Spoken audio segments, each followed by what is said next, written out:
existing like sa ibang networks. Honestly, I would have to say na talagang mas marami na silang experience sa akin, mas prepared na sila dito. Pero I try my best naman talaga. And sa acting ko, talagang I'm more into drama.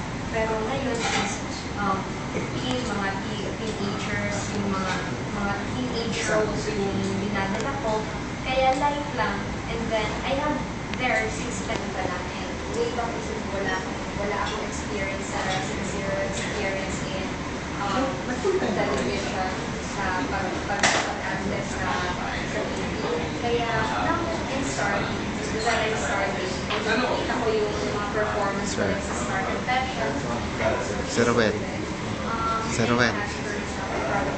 Pero malaki pa rin Nabibidyo kang pa yun. I think to be able to prepare myself, I would prepare myself now sa starting ako.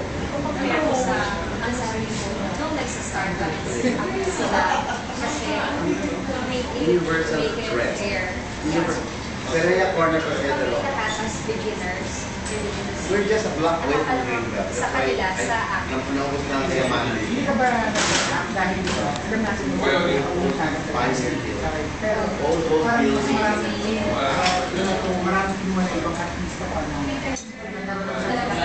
Even now na hindi pa Makeup by Ruel Papa for motives cosmetics. having those big roles, having those big roles, I wouldn't mind pero open ka sa magkakaroon kasi sabi na nila kahit bago ka kumita kailangan may kalaban ka kasi kung wala kang kalaban wala kang masisikat kailangan may rival ka para ipangalan yung I would like to thank for my makeup, please. I would like to thank Kuya Ruel Papa for this, and for my hair, thank you so much to Kuya Ralph de la Cruz. Thank you to Motives Makeup and makeup artists and hairstylists. Thank you.